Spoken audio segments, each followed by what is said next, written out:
Hello?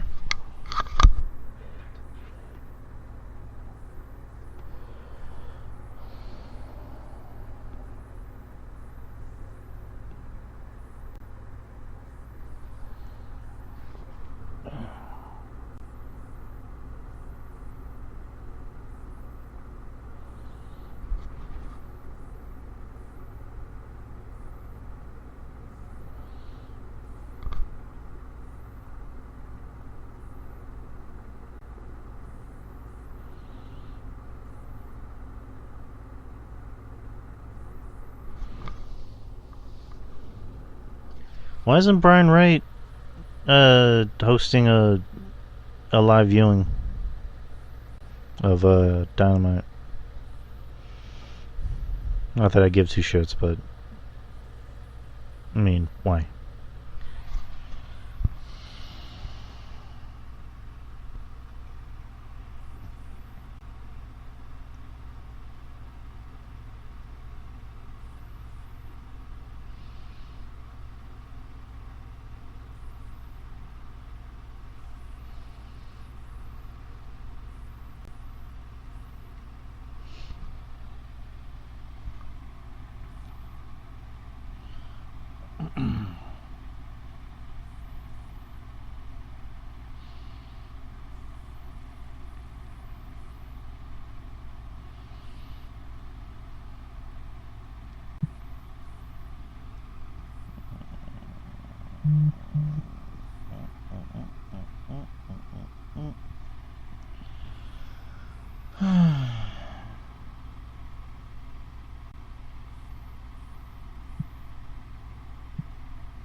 Really, MJF choked out Samoa Joe.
See that Joe shook his hand.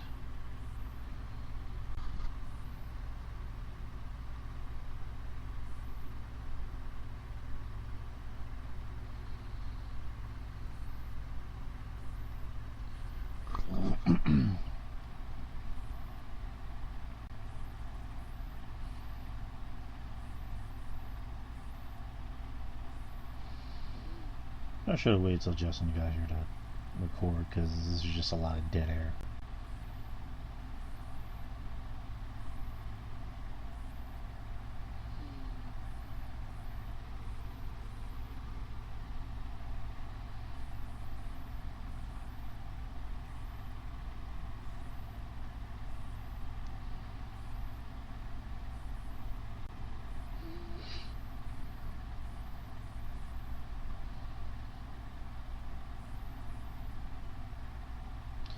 Alright, let's get this shindig on the road. There you go. Cat.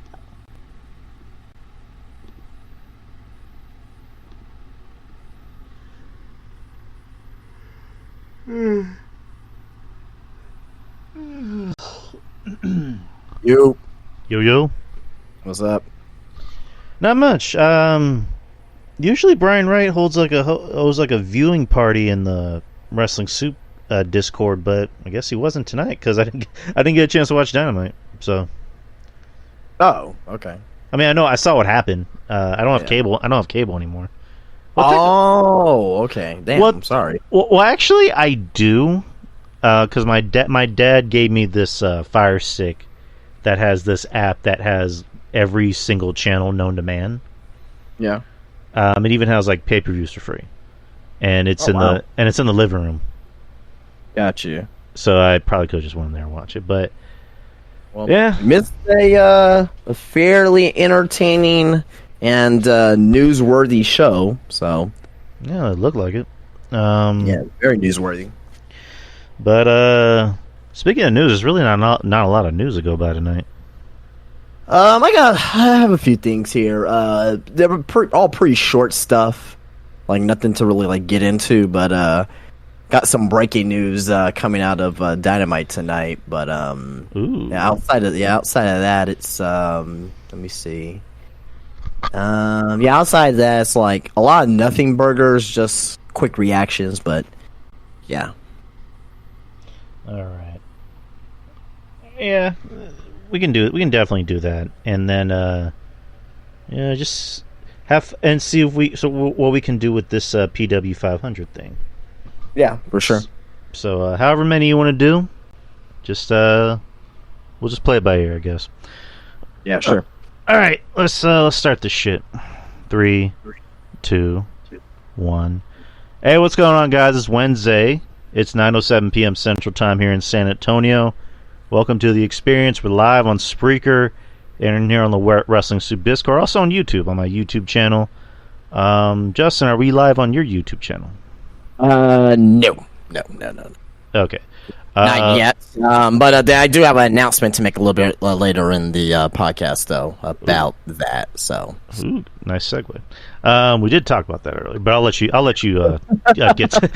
get to that. But you know already. Oh, I know, but hey, I want the people to know. But yeah, for sure. Yeah, welcome to the show. Welcome to the experience. I am Drew. You already know me. With me, as always, is Justin from Spinebuster Tees and SpinebusterTees.com. All right. How was your day, sir? That was good, man. You stopped by at the shop a little bit earlier. We were chatting up for a little bit, and after you left, I had a lot of good customers, a lot of good sales that came in today. So can't complain. It was a pretty good day. Came on, watched Dynamite, which I thought was a fairly entertaining show from start to finish. So. Yeah, man, in a very good mood. Saw that. Unfortunately, I had Sling for a little bit, got rid of it just to kind of save a little money. And like I mentioned to Justin, I do have a little app thingy on my Fire Stick in the living room where I could have watched it, but I forgot. But anyways, yeah, I mean, from what I heard, it sounded like it was a pretty decent show, pretty entertaining show. Yeah. Some news coming out of the show. That I don't know. Do you want to get into the the major news that's looming right now? Sure. Yeah, sure. Go for it. So I guess it was like the third match of the night or fourth match of the night, wherever it was. But it was Jon Moxley versus Rey Fenix for the International Championship. And believe it or not, Rey Fenix is your new international champion. But that's not the major. That's not the major news of concern. The major news of concern is that apparently Rey Fenix did a sit down pile driver, kind of like Rikishi. Remember, like the Rikishi driver from back in the day. Mm-hmm. And apparently, Mox's head went straight into the canvas. And kind of like the Owen Hart situation with Stone Cold Steve Austin, if you kind of remember that. I don't think it was that bad as far as like Austin broke his neck. But Jon Moxley may have suffered a concussion. Oy. It's still ongoing right now. This is still a fresh story. As soon as it happened, I was like, because basically Rey Fenix went for the pinfall after he did it, because he did it twice. He did it twice. Ugh. The same movie did it twice. Jesus Christ. And the first time he went for the pinfall and Mox didn't get his shoulder up. Referee said, he got his shoulder up because Mox was supposed to win this match. Obviously, Rey Fenix wasn't supposed to win this match. And so they, I guess they said it was a botched spot, but it was botched because Mox couldn't get his fucking arm up. But that's number one. Number two, another sit-down pile driver, and Rey Fenix is your new international champion. So after the match, this is coming from PW Insider. It's showing that PW Insider reports that Jon Moxley was checked out by doctors for a long time before staying up and walking out. Sean Ross Sapp is reporting Mox left under his own power through the crowd. People said Renee and the doctor didn't look thrilled. Of course, Renee, obviously Jon Moxley's wife, and you kind of know that you already know how she feels about his wrestling style, and just how she feels about all that. If you pay attention to like her podcast and interviews, things of that nature. Next, there was a photo that was sent from WrestleVote showing, and I'll put this in the chat. I mean, it's a serious situation, but just the photo itself is not including Moxley, but it's showing Renee, Claudio Castagnoli, Wheeler Yuta, and Tony Khan outside of Jon Moxley's trailer. And just the way it looks like, I'll put the photo in the chat in a second, but it looks like they're trying to score a Coke deal. That's what it looks like. But obviously they were there for, with concern on Mox and whatnot. A source also from WrestleVote stated that Jon Moxley walked back towards the arena under his own power, accompanied by a doctor and Orange Cassidy. Okay. And, well, I mean, that's an odd combo, but go ahead. Well, Orange Cassidy. I mean, to me, it's not really an odd combo, but anyway, But from coming from PW Insider, the belief is Jon Moxley has suffered a concussion. So I'll just say this: if it's just a concussion, I'm glad it's just a concussion, not a broken neck. Right. We take these wrestlers for advantage, and that kind of like with the whole Bray Wyatt thing, just this happening, it's like. We watch these pro wrestlers, and we see these pro wrestlers, and we take them for granted. And at the end of the day, they're here for our entertainment, and we can like them, we can not like them, whatever the case may be. But we just need to appreciate the what they're trying to do is trying to entertain us at the end of the day. If you agree with what they do in the ring or whatnot, or what they do backstage or whatnot, or not backstage per se, but at the end of the day, they're all human beings. So if this is still an ongoing story. Right now, as of right now, the rumors, not confirmed, but the belief is that Jon Moxley has suffered concussion. So we'll find out more, and I'm sure we'll try to keep you guys updated. I mean, yeah, just regardless of how I feel about his wrestling, I mean, he's a guy. He's a human being. He's a husband. He's also a father. So yeah, exactly. I don't hate Jon Moxley. I mean, I'm pretty sure you guys already know that. I don't hate Jon Moxley. His wrestling is maybe one thing, but as a person, I don't hate the guy. By all accounts, I've heard he's a good dude. He's pretty chill to be around, so I really don't have anything against the guy personally. But yeah, just hopefully it's a hopeful. Again, I'm glad. I mean, I just say I'm glad, but I'm glad it's not a broken neck. Like kind of like well, right. If I take a concussion or a broken neck, I'll take the concussion all day. So right, but even like concussions are very serious too, as well. Knowing within that NFL and stuff. So right. So it is very serious. Like what I mean, because we don't know what type of concussion it is and how serious it is. Right, but here's to a full recovery. For I Moxley. put the photo in the chat, by the way. You had mentioned about we take these wrestlers for granted sometimes. This kind of segues into a quote that Jon Moxley had on an interview with who the fuck was he talking to? It doesn't say the podcast or anybody he was talking to. It just says he was in an interview and he's mentioned that his last conversation with Vince McMahon was. He says, we take a lot of pride in our work and our work ethic and our standard that we set ourselves to and the way we do a job. To be one of those guys that's like reliable, kind of always there. The downside is it's very easy to take you for granted. The last conversation I had with Vince McMahon, like real conversation, he straight up told me we took you for granted. End quote. But, and Vince, sometimes he comes out and flats out says things that he really believes in, and he believes that we took him for granted, or not we, but like WWE took him for granted. So, it's good on Vince actually admitting that, because sometimes he's so prideful on those type of things there. So, but as of right now, Jon Moxley, is believed to have a concussion, but we'll keep you updated if there's any more news during this podcast. We'll be sure to update you. And that was with Cage Side Seats. That was the website. But continue with your analysis of Dynamite tonight. Yeah. So outside of that, Dynamite opened up tonight. Wait, what the frick did it open up with today? Oh, yeah, it'll open up with Eddie Kingston and Claudio Castagnoli. The match was the match, but I will say that it did pick up towards the end. I'm not a huge overall fan of Eddie Kingston's in-ring work, but I can admit, when he puts on good matches, I can admit it. And this ended up being a very good match. Eddie Kingston picks up the victory. And he's now the new Ring of Honor World Heavyweight Champion. Really, since this was in Queens, this was really just for the moment. It wasn't really for anything else. It was just for the moment, because Tony Khan's he's like Vince McMahon in a sense. Oh, let's have a moment, pal.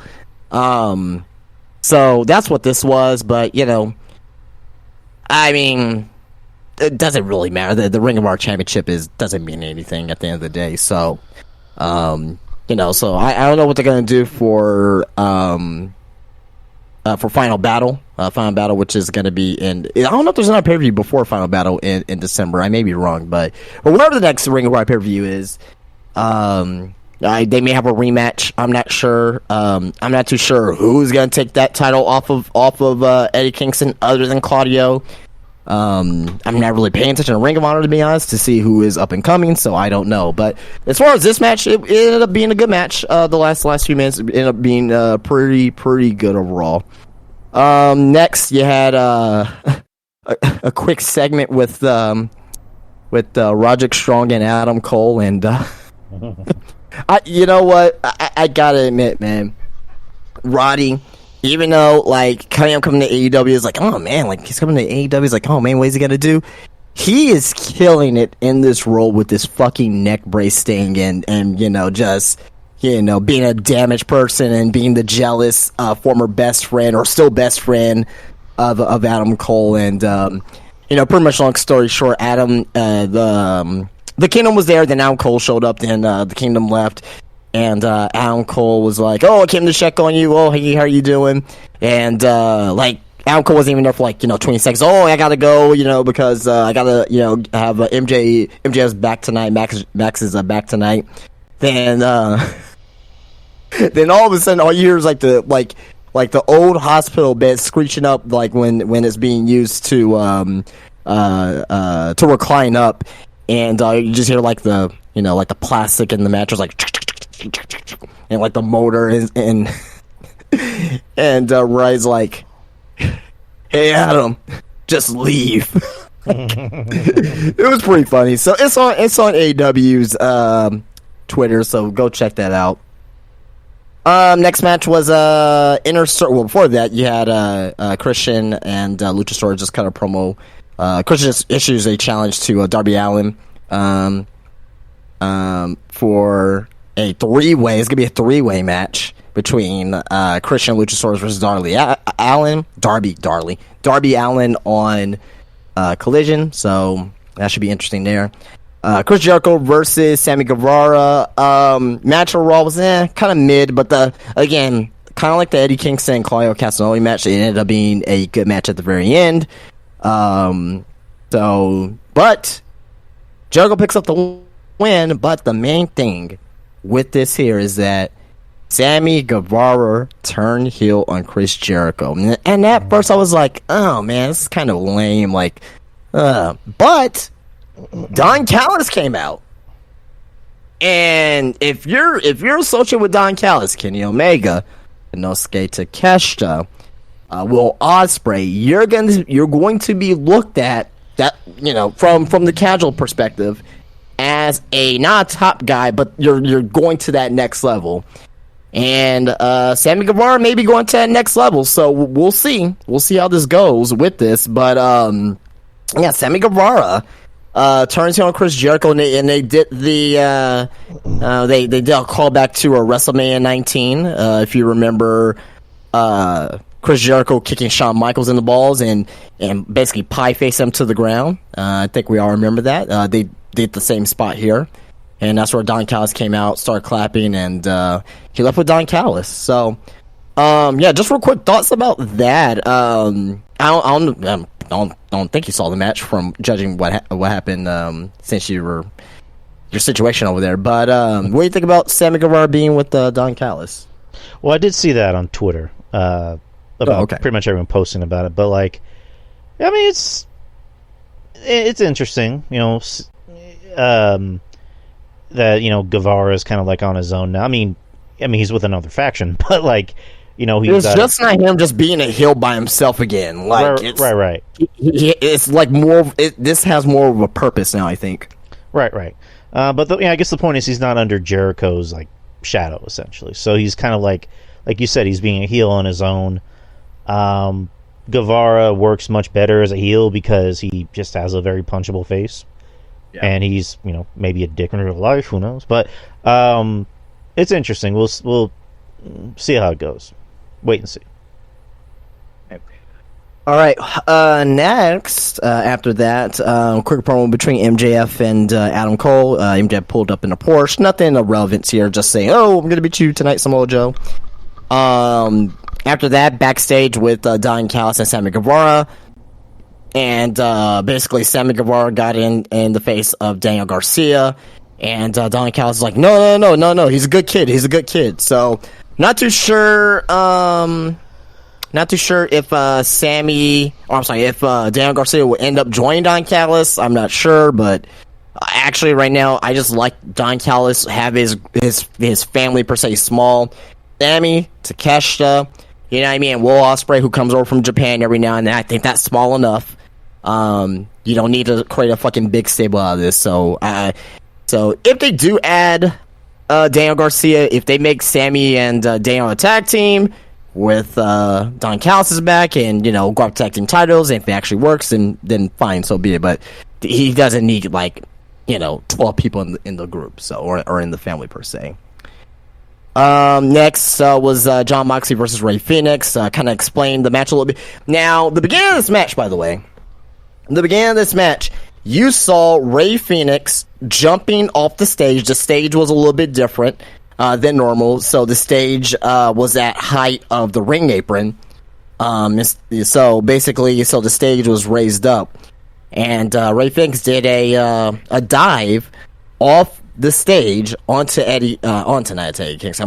Jon Moxley, and it's to say that that this is probably another spot where Jon Moxley got hurt. He did look a little loopy in this match afterwards. The match overall itself, it was okay. It was I guess you want to say a spot fest, if you can say, but it was really on Rey Fenix's end, not really necessarily Moxley's end, because it doesn't do like crazy spots like that. But yeah, not Moxley, but Rey Fenix, he did some crazy shit in this match though. But RX-Been ending the botch sit down power driver, did 2 of those, and Rey Fenix is your new international champion. And at first, as soon as that happened, I was thinking like, okay, Moxley's hurt, because there was no way that Rey Fenix was going to win this match. If they were to book Rey Fenix to win this match, then I was like, okay, well, if this was the booking the entire time, then okay, why would you take the title off of Orange Cassidy just to have Mox have a, like a 2-week title reign?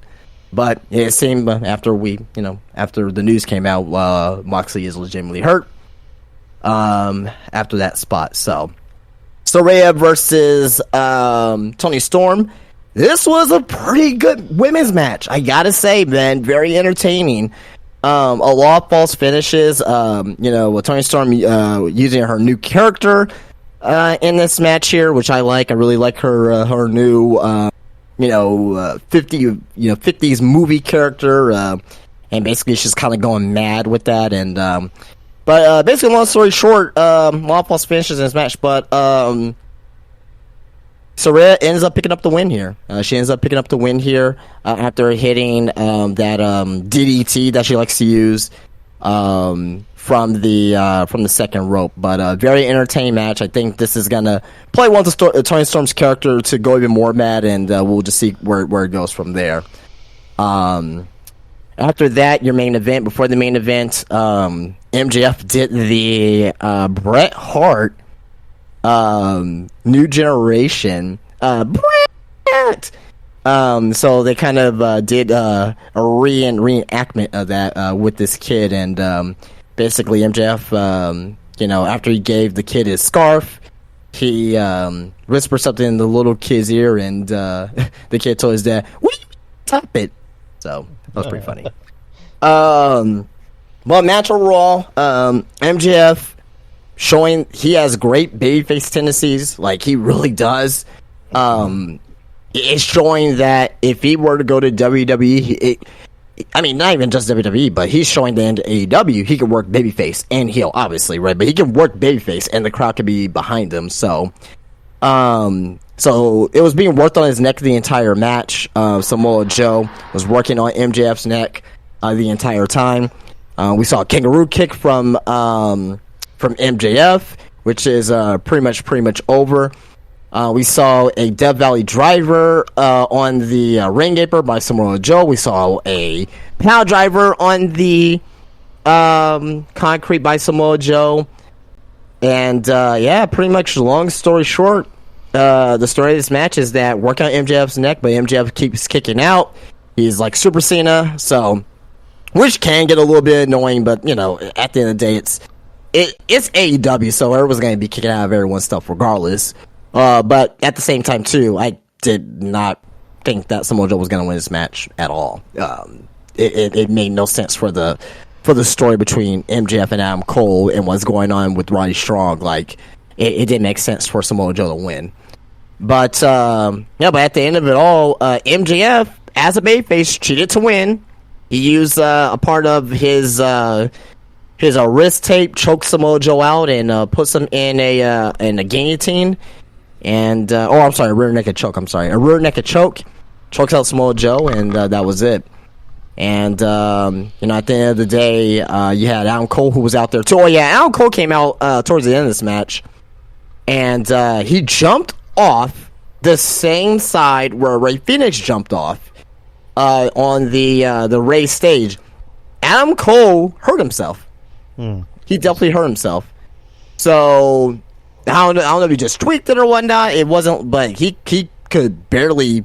He was limping pretty bad. So hope Adam Cole's okay with that, because you didn't want to hurt yourself in that situation there. But He seems to be walking on it just fine, but we'll probably get some news about it maybe tomorrow, so we'll hear about that. But if we get more about Adam Cole tonight, we'll update you for that too as well. But Dynamite went off the air with no heel turn. There was no Edge or nobody like that. Edge ain't coming. You mean you mean Damon Stryker? Well, Adam Copeland, he ain't coming. Sexton Hardcastle? Yeah, Sexton Hardcastle, yeah. He ain't coming. He ain't coming, baby. At least not until the next couple months or so. But MJF Samoa Joe shakes hands at the end, and MJF celebrates with Adam Cole to end the show, and that was Dynamite. Give it a strong 8.5 out of 10. Very good show. I really enjoyed the show overall. They usually with these Dynamites that they have, like Winter's Coming, Grand Slam, usually these events they usually hit, and this hit pretty well. Lot of good wrestling, a lot of good storytelling. With the exception of like the Moxley Ray Phoenix match, and honestly, if it was because that Moxley was concussed the entire time, I'm not really gonna hold that against them. You know what I mean? Like if it was like just him just finishing that match is just amazing. If it was concussed at the beginning of the match, so. But yeah, very good show overall. Great show, I should say. Very enjoyable. So I just saw the video you were talking about with MJF. Let me play it real quick. That look is MJF.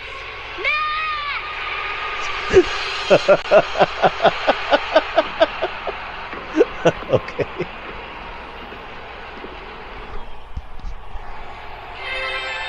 Go get him, champ.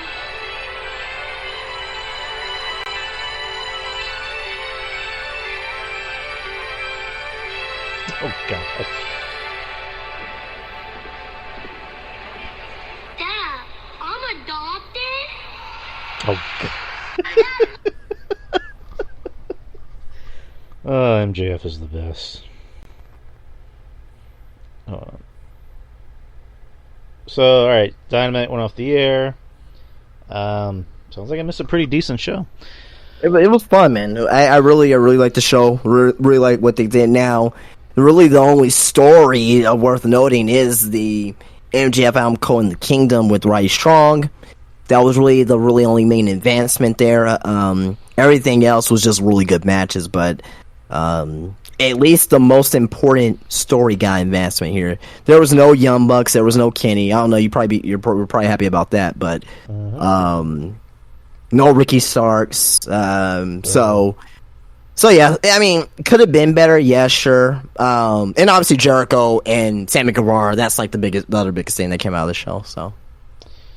All right, so we had the Saturday show, which was the big special edition. So we did talk about SmackDown. Let's move to Monday Night Raw.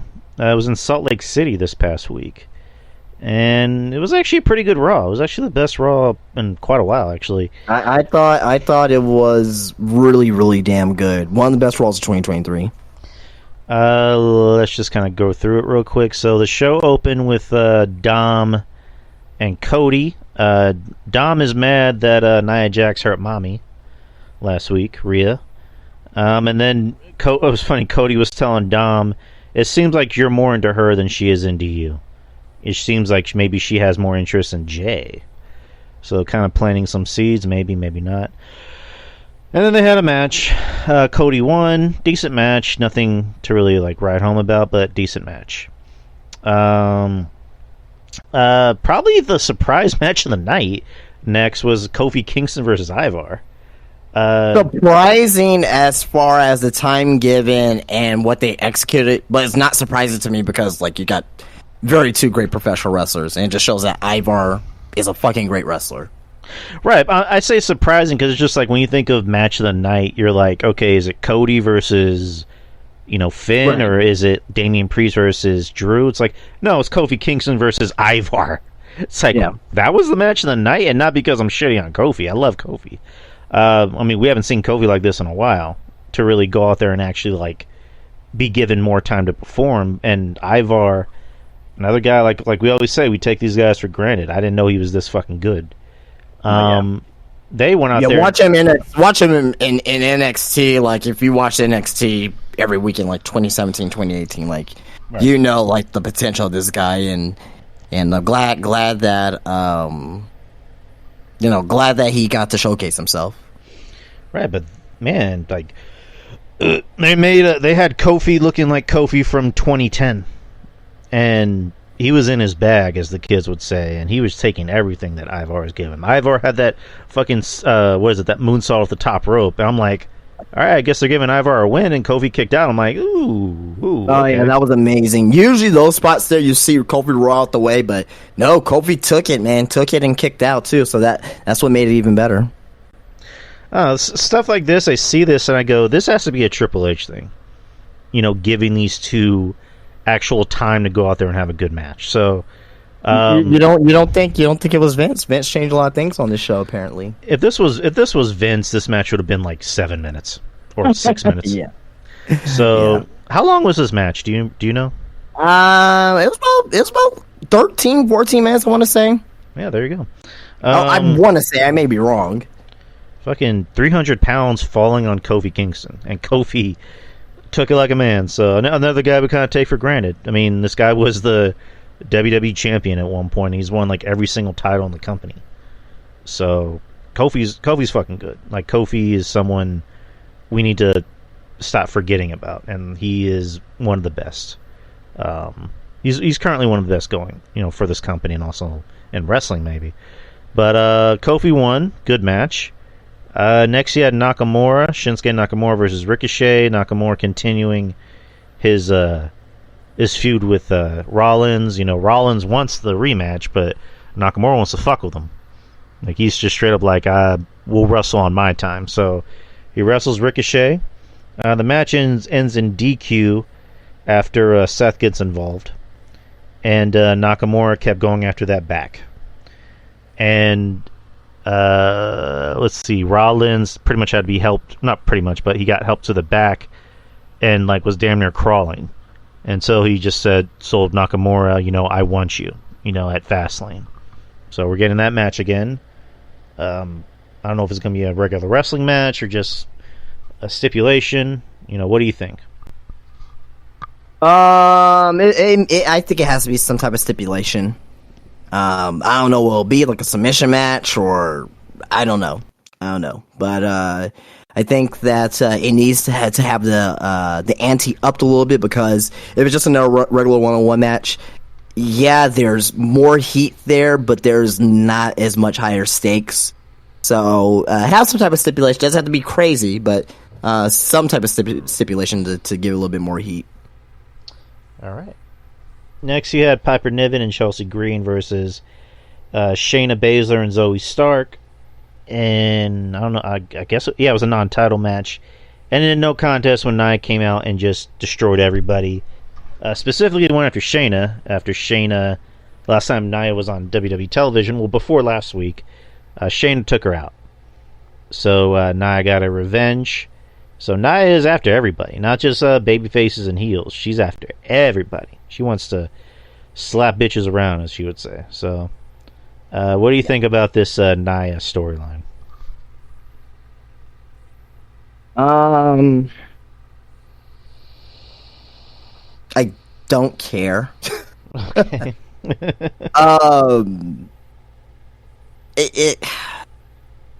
Let me ask this question, and I think I asked this question last week. Okay. Nia, she has her job back. Great, like happy. I'm happy. I really am happy for Nia as far as getting her job back, as far as be able to, perform again, things of that nature. Good for her. Good for her. She's making her money. She's doing what she wants to do. Good for her. And she looks good. She looks good too. She lost weight. Like she's looking better than what she once was. All that being said, what is this going to do for the women's division? Make it more interesting. Are you more interested? I'm a little interested, yeah. I mean, because again, for the longest time, it was just Rhea and Bianca, and Raquel a little bit. Raquel's not really panning out that well, but now that you got Nia back into the mix, it's like, okay, you got somebody who's like, I got everybody on lock. It's not just the champion. So what's the end result of this? I mean, if I had to guess, maybe a little anticlimactic. It's going to be Rhea just beating her and doing the Riptide. Yep. Okay. If I had to guess, that's why I'm not excited, because we know where this is going. Right. I much rather have, if you're going to have this happen, or have not a new star, but someone to go up the ranks again, try different people. Try something new.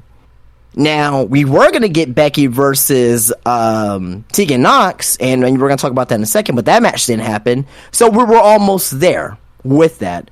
But again, you're not using Tegan Nox. You're not using Candice LeRae. You're not using Indy Hartwell. You're not using Nikki Cross. You're not using, I was going to say Eva, but Jesus Christ. Emma. You're not using Emma. Like, why are these women that you signed back to the roster or brought from NXT, or whatever the case may be, why are they signed with the company if you're not going to use them?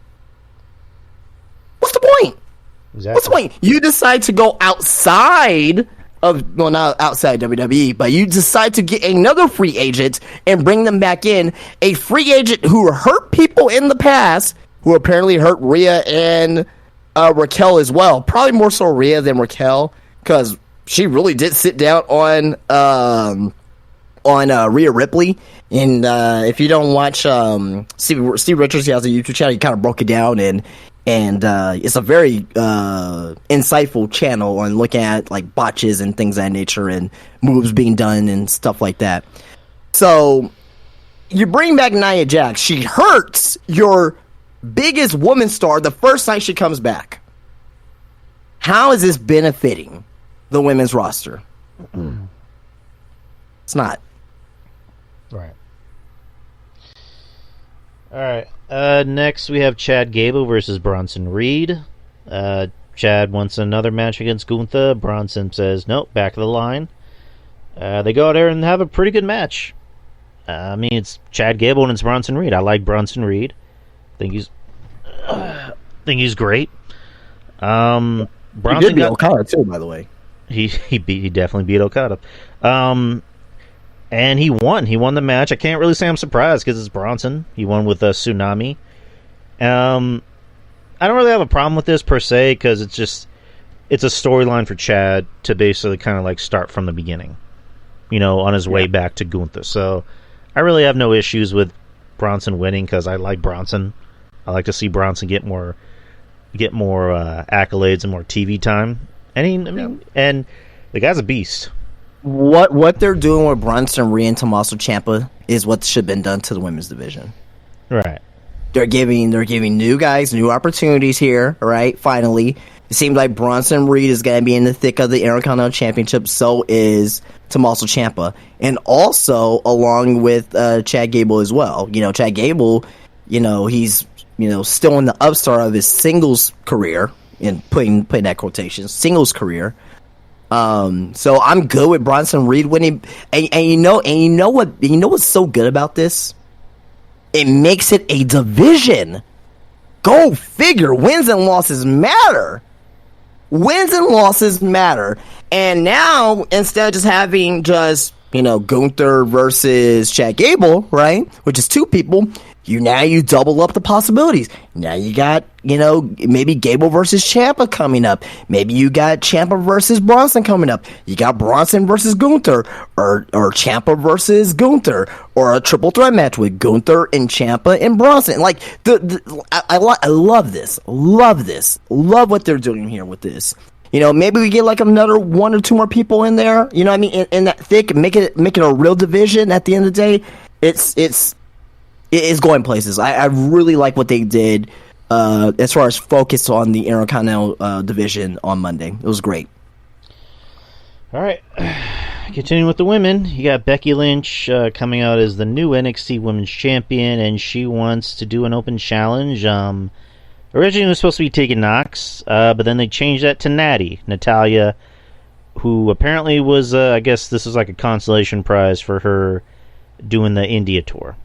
And everyone knows they could not do this like the following. I mean, even at that, I was still complaining, but like the following week or the week after or the week, like they had to do this on this night when knowing that Tegan Knox was going to get an opportunity. Right. Yeah. Just again, I'm not the biggest Tegan Knox fan, but yeah, the whole point of this was let's give it to newer people. And again, Tegan Knox doesn't get a reaction, but it's just like it's one of those things of like, you know, what's like you just said, what's the point of signing these people back if you're not going to use them? But you know, well, how can you get a reaction if you don't get an opportunity? No, I'm no. The thing is, I'm agreeing with you. Like I'm agreeing with you because RJ kind of said the same thing a while back of like, you know, what's the point of signing all these women if you're just not going to use them? Right. But you know, but anyways, Natty came out and we talked about this earlier at your store where Natty, you know, cut that promo of like, you know, oh, you're taking away opportunities, A, B, C, and D, which, you know, I had said it sounds wrong coming from her because Natty has been given opportunities. And then you're like, but she has a point. I'm like, yeah, she has a point, but it just doesn't sound right coming from her. But they had a match. It was okay. Again, Natty, great wrestler, but I don't care. I don't care about anything she has to do. But what'd you think about the match? Fine. It was fine for the match that what it was, you know what I mean? But, and one thing, and I'll give Becky Lynch credit on this, the promo that she cut, she said, oh, I expected someone a lot younger than you, which is alluding to the, you know, situation with Tegan Knox. So I say it from both sides, because Natty was right, saying that, hey, you went to NXT just to stomp all over, the women down there, you know, so you just get a title. And, you know, and Becky, you know, she was like, well, I expected someone a lot younger than you. At the end of the day, I'm just call it what it is. Becky Lynch does not need the NXT Women's Championship. Nope. It does nothing for her career. I mean, it's just, I saw a report that, you know, just, and you're not going to care either way, but like, you know, the reason why Dom and Becky Lynch are champions is, you know, basically for Endeavor to kind of sell NXT to Endeavor as like the strong third brand. So no, it's not that. It's more of, hey, we're trying to get a new deal on for either like USA or whoever. Whenever the new deal comes up, we're just trying to get a new deal. That's number one, and also number two as well. They want to make sure that they have a decent crowd for these pay-per-views. So for No Mercy in California, they want to make sure they have a decent crowd. Becky's is gonna draw a good crowd. Dom is gonna help draw a good crowd. So that's what it really is at the end of the day. Like Endeavor, like they know, they already knew what they were buying already with NXT. Like they already knew what they were getting with NXT already. This is really more a chess move for contract negotiations for television and fan attendance for their pay-per-views. Like, whenever the next NXT pay-per-view after No Mercy, wherever they're going to be at, right? I guarantee you they're going to bring another main roster person down, right? Not necessarily win a championship, but they may challenge for a championship, or they may have a match per se, because they've been doing this all year. And hold on, so let me pull it up really quick here. Let's go to Wiki. Alrighty, so I think February. So yeah, so the NXT Vengeance Day, right? Did you have anyone that came down? Yeah, you had no, actually you didn't have nobody come down. So Vengeance Day, which was in Charlotte, North Carolina.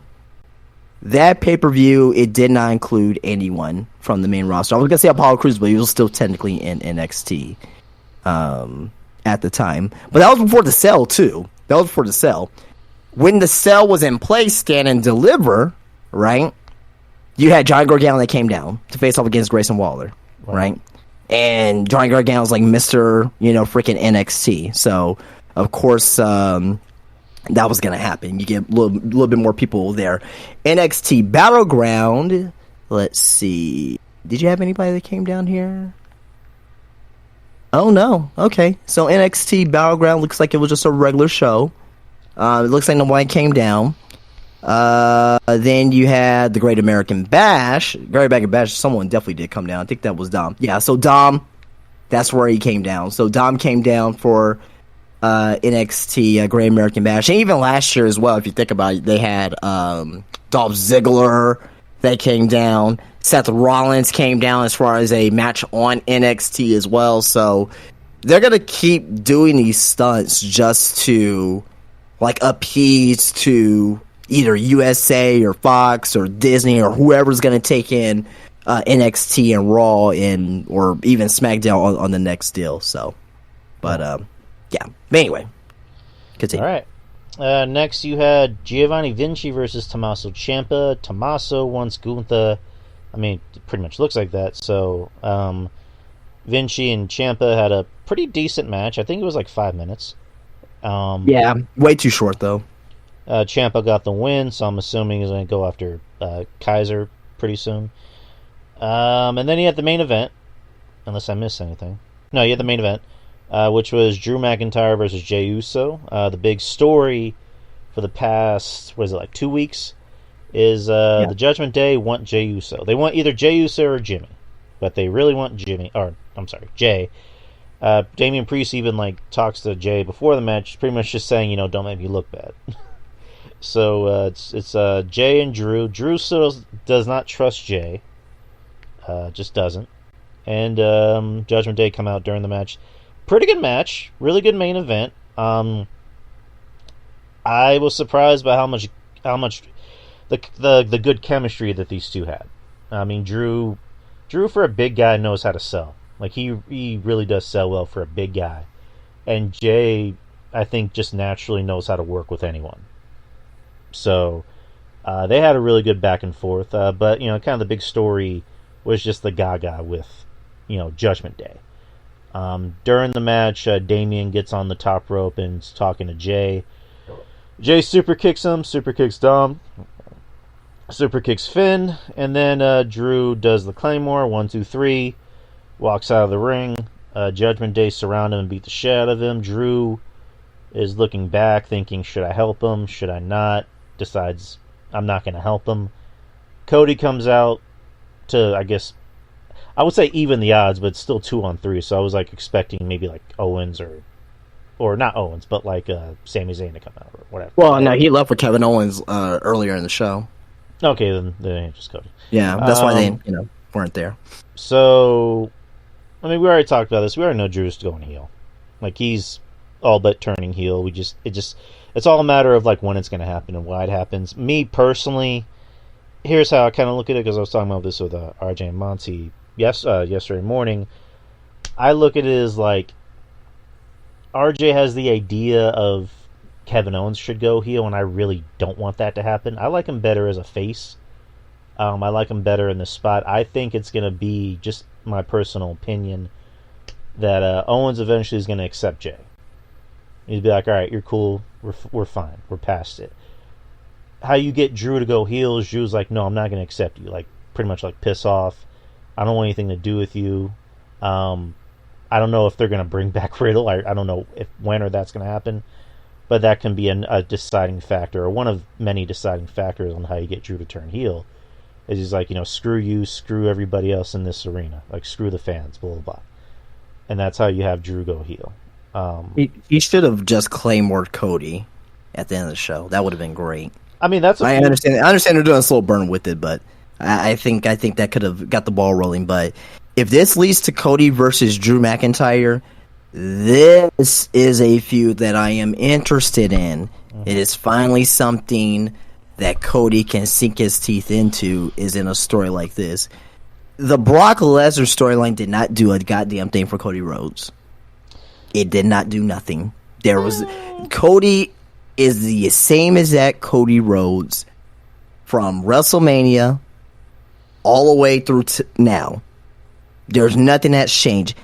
Brock Lesnar did not enhance him, despite what WWE wants you to believe. Like, Cody had a broken arm, and I'm still not sure how his arm just magically, recovered, even though he was using a broken arm and, he had a cast, but, Brock was still breaking it, whatever.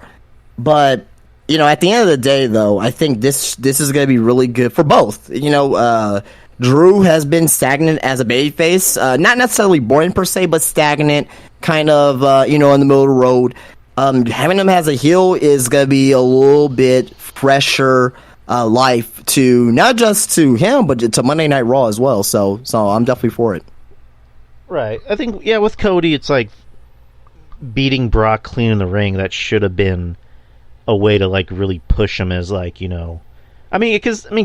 get it wrong. Cody is still over. He's the most over babyface. Oh yeah, 100%. But it's one of those things of he beat Brock, and it's all right, next thing, on to the next thing. It's we're not gonna do something. We're not gonna do something with that. But they haven't done anything with Cody for a while. There was really nothing that Cody's really been doing substantial for a while. This year, give it a couple pay-per-views. With Drew and Cody, and I think they'll do well. I think they do well with this for sure. Yeah, I'm looking forward to it too. Yeah. That was Raw, people. Raw, pretty good. Probably one of the best Raws in a while, actually. Yeah, one of the best Raws of 2023, I think. Oh yeah. NXT happened yesterday. The show opened with Becky Lynch promising Tiffany Stratton a rematch whenever she wanted. Which she wanted at No Mercy, which is going to be next week, actually. Next Saturday.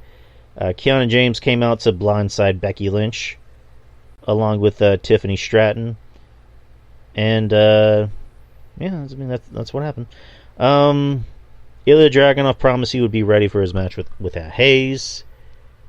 And the family agreed to defend their title against the Creed brothers, Los Lotharios, and the winner between Bronco Nima and Lucien Price and Hank the Tank. So yeah. Butch versus Tyler Bate. First, not the first time these guys have wrestled each other, but the first time in a while. Definitely not. These two are just great together. Not the biggest Butch Pete Dunne fan, but he was. I can't deny that the guy is good. Him and Pete Dunne and Tyler Bate had a great match. I would have preferred if Bate won. Just personal preference. I like Bate a little better, but Butch won. So I'm not really bitching about it. I just kind of wanted Bate to win. But he won the Group A, or I guess won from Group A, and is gonna be in the finals for the Global Heritage. And let's just talk about the finish there, where he did the better end, I guess, where he basically did a fucking sit down power driver that actually didn't hurt, hurt anyone. So yeah. But even these two guys, they know each other like the back of their hand. So, but yeah, great fucking match. Tyler Bate and Pete Dunne, one of my underrated matches of the past 10 years was them two at TakeOver Chicago. Fantastic match. Awesome. Next is another Global Heritage Invitational, Joe Coffey versus Duke Hudson. Good match. Nothing to really write home about. Hudson defeated Joe by pinfall, leading to a 3-way tie in Group B of the Global Heritage Invitational. Yeah. Then match. Right. Roxanne Perez versus Lola Vice. My match of the night for different reasons. Perez beat Lola Vice. Perez showing more aggression each week, so good. You had Carmelo Hayes versus Dirty Dominic Mysterio. You missed a couple things there. You missed the Thea Hell and JC Jane segment, and the update on Von Khali. How you gonna skip over Von Khali? I will never forgive you for this. I'm sorry. I'm very sorry. So, provide us with this emotional update on Von Khali. Well, it was just Robert Stone leaving looks like a hospital, and he says it was on Twitter too, but it says saw Von not good. He appreciates all the well wishes, and I would just like to say this. I went to go visit Vaughn earlier today as well. It was actually before you came in the shop. I was down in Florida, and he's in a coma right now, and I made him wake up, and all I did was got on my hands and knees. I was like, and he's one of his eyes opened, so he's got me back. Is that why you were crying when I came in? Yeah. Oh man, you're a blessing. You're a blessing. Thea Hale. Well, yeah, go ahead, go for it. Thea Hale and JC Jane. JC Jane continuing to lead Thea down the path of darkness, taking away that young, innocent, kind-hearted girl that she used to be, and making her bad, just bad. She took her clothes shopping, a la any 80s clothes montage scene. Or Pretty Woman. Pretty Woman, there you go. That's whatever. Thea Hale, dressing like a bad girl. What do you think about Thea Hale being bad? Yeah, I mean, it's good for a character. I mean, I'm liking that they're trying something different with her, right? And obviously, she could be a an infectious baby face.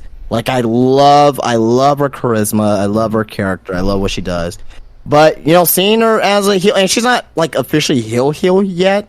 Like, she hasn't, like, really, like, done any heel tendencies. The only thing that she's really, right now, she's really just sick of, being under Chase U and just being controlled. She hasn't really done anything heelish yet. So, once she does something heelish, then that's where I want to see this story go. So, I'm really, really, really, really am enjoying what they're doing with her, for sure. Right. I think this was the main event. No, it's not the main event. Dirty Dom versus Carmelo Hayes, a champion versus champion match, non-title. Okay match, nothing special. I mean, the big news out of it was Ilya was sitting by the announcers table. And there's a spot where not Hayes, but Hayes throws Dom into Ilya. Dom comes back and slaps Ilya, which bad idea. I mean, you saw the giant. You don't want to do that. You saw a giant fucking vein on the side of his head. So Ilya came in and just beat the shit out of Dom. So basically setting up Ilya and Melo's match at No Mercy. Yep. But thoughts? I mean, it was just to advance the story, which I'm okay with. So, I mean, the match itself was okay, but I wasn't expecting these guys to go fucking balls to the wall for a short TV match. So it got the point across. It told the story, and we'll see what happens with the Ilya and Carmelo, and also throughout the show as well. I guess we missed this here, but they're telling the story throughout the show as well, and actually all over the past couple weeks of Trick, being forgotten about by Carmelo, and so you saw at one point you did see the Schism come and talk to Trick, and you saw Dom come and talk to Trick, and so they're really egging on this potential heel turn for Trick Williams, which we all know is probably going to happen, but So that's one thing to definitely keep your eye out on for this NXT show. All right. And next is you had the Global Heritage Invitational, Nathan Frazier versus Duke Hudson versus Joe Coffey. Triple threat since there was a big tie. Coffey got the win in a pretty good match. A pretty good triple threat match between the three men. I haven't seen much of Joe Coffey, but this is probably one of my... In my opinion, this is just going off of what I've seen from this. This is probably the best viewing I've seen of Coffey so far. Joe Coffey's good. He's just a bland character per se, so there's gonna be people who's not gonna like that. But I like when it comes to like bland characters and whatnot. I'm like, okay, he may be bland. What is his in ring? If his in ring's not good, do I enjoy your character at least? I try to find something that I will like about you. At least, right? Like, Nathan Frazier, like, he seems not geeky, but yeah, I guess you could say geeky. Nathan Frazier's kind of geeky. I'm like, I'm not really feeling the character, but we all know that Nathan Frazier's like a fucking dynamo in the ring, like just full of dynamite. And someone like Duke Hudson, he's pretty balanced. Like, he's fine in the ring. He has a okay character, nothing to stand out. So yeah. But yeah, Joe Coffey, he's pretty damn good at what he does in the ring. But character wise, like, he can definitely be better at that. Right. So it looks like it's going to be Butch and Joe Coffey at No Mercy in the finals. So. Well, I think I don't think it's No Mercy. I think it's next week. So the finals is next week, and the winner is going to face Noam Dar at No Mercy. Okay. Which should be Butch. All right. Yeah. I don't want to see heel versus heel. No. Main event, you had Becky Lynch and Lyra Valkyria versus Tiffany Stratton and Kiana James. Of course, the faces won over. Pretty good match. Lyra, I like Lyra. I mean, I wasn't crazy about Lyra at first, but now I'm sold on her. I think she's really good. Pairing the two Irish girls up, it was interesting, against Tiffany and Kiana. After which it was announced that Tiffany and Becky's rematch, or I guess Tiffany's rematch against Becky for the title at No Mercy will be Extreme Rules. So that's really going to test Tiffany. I think they're preparing Tiffany for the main roster because they're putting her against Becky, the one-on-one match. She passed with flying colors in that one-on-one match, even though she should have won. And she's she's definitely going to pass with flying colors in the Extreme Rules match because, like, if they're going to put Tiffany in this Extreme Rules match, obviously they have high hopes for her. But also, number two, usually with long feuds with women, it always ends in a type of hardcore Extreme Rules match of some sort. Right. So this is just a test run for her. I can't wait to see it. Very anticipated. As of right now, probably my most anticipated match for No Mercy. That's the one I'm probably going to be paying attention to the most to kind of see what happens. Lyra, I love Lyra. Fantastic. I mean, you know how I feel about Lyra. Like, she's just fucking great. Kiana James, she is really, really improving, and I'm really, really liking what I'm seeing from Kiana as well.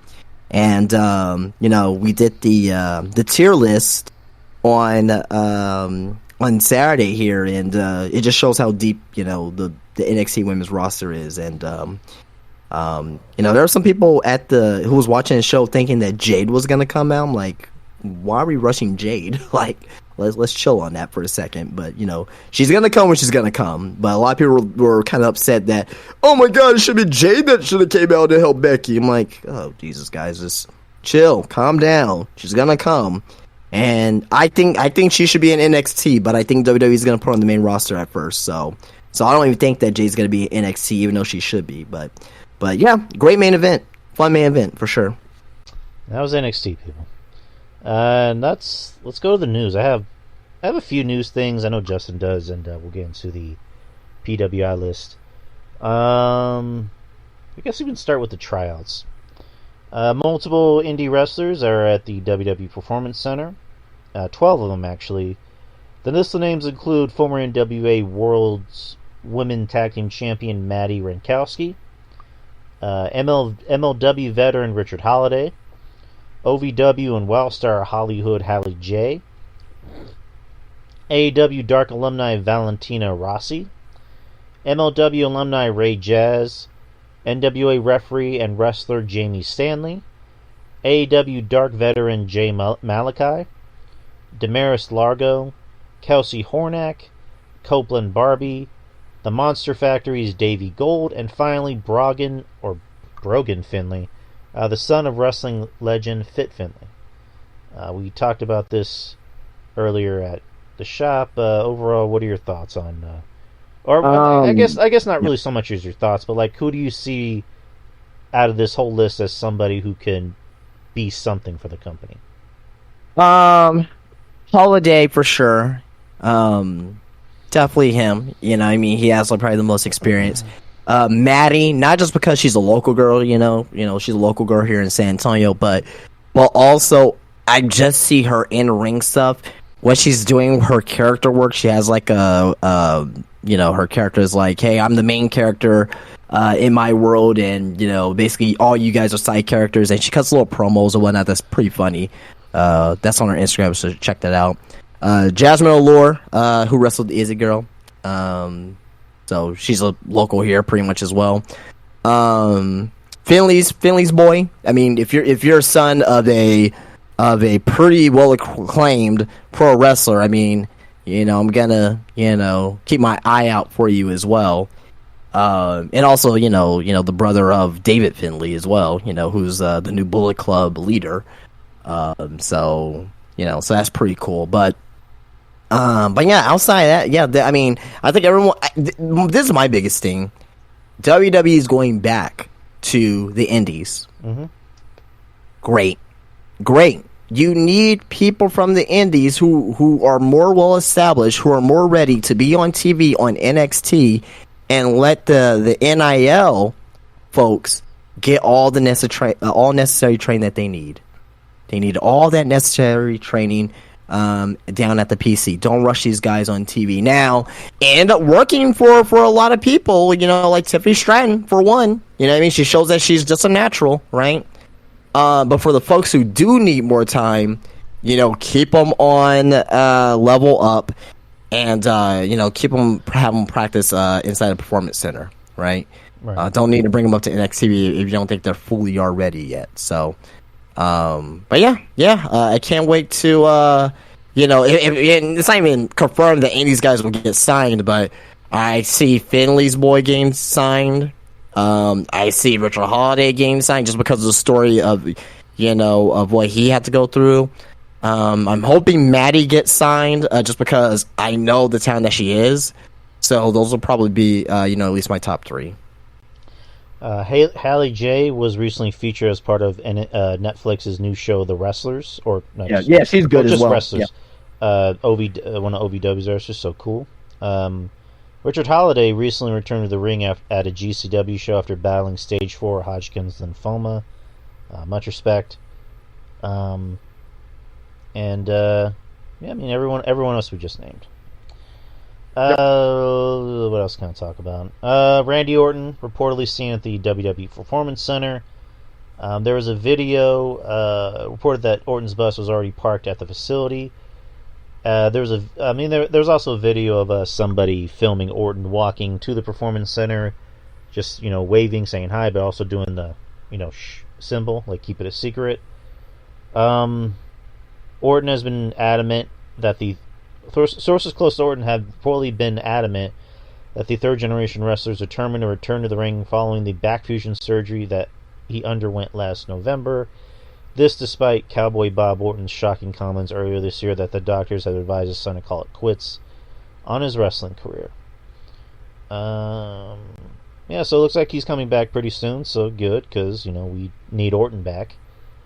Orton's good for the show, and, there's a lot of feuds that we can put Orton in right now, so. But, thoughts on Orton coming back? I mean, right, it's fucking Randy Orton. Anything that he does, is gonna be primed to see when he comes back. So at this point, it's just how is he gonna come back? How are they gonna run back on TV? And I will say this: whatever brand that Cody is on, make sure that Randy Orton is on that same brand.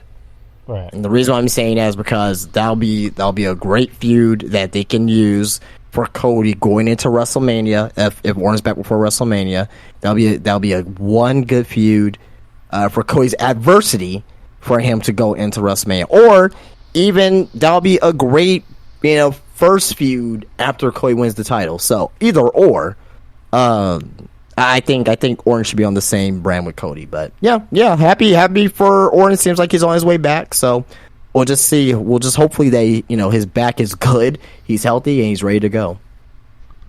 Absolutely. Lastly, this isn't really news. This is more of just like a, I guess like a fact, like a fun fact thing. I just thought it was interesting to talk about. The most surprising losses of Triple H's career. So let me bring him up real quick. Being the historian that you are, Mr. Justin. He lost to Ultimate Warrior at WrestleMania 12. In, what is it, like a 3-minute squash match? No, it was less than that. Like it wasn't even a minute. Jesus Christ, I remember that. That was during that time when, or was that before the curtain call, right? That was WrestleMania. Yeah, I believe that was before the current call. Yeah, no, that was after. After. Really? I think so. Because that was WrestleMania 12, so Diesel was already there. Diesel was already on the show. Wrestling. Oh yeah, no, the current call was after. Yeah, no, current call was after. Probably maybe like a few weeks after that, maybe. Right. Raw, on an episode of Raw, June 3rd, 96, he lost to Jake the Snake Roberts. So this was more than likely before King of the Ring, when it was actually supposed to be Triple H winning that, but because of the curtain call, he's the only one that got punished. So he had to pretty much get jobbed out for a whole year. And Jake went on to wrestle Steve Austin in the King of the Ring, and I heard Steve Austin did pretty well after that. Triple H versus The Rock, Backlash 2000. Now The Rock won. Triple H versus Hulk Hogan, Backlash 2002. Hogan won after Taker came out and interfered. Triple H versus Goldberg, Unforgiven 03. Goldberg won. The stipulation was that if Goldberg lost, he'd have to leave WWE. Like forever. Triple H versus Shawn Michaels versus Redacted at WrestleMania 20. Redacted won. Yeah. That's like the Psycho thing, like. Are you saying the reboot of Psycho should just be Benoit coming out to Our Lady Peace? Hey man, you said not me. Yeah, it's like the Halloween theme. Like, you know, they make a horror movie about Chris Benoit being a killer. Jesus, did you ever see that video of Paul London where he's like reviewing wrestling books, and he's high in the video, and he's just like, he has like a random Chris Benoit WCW action figure, which I actually had that figure, and he just starts playing with the figure, and you just hear him go.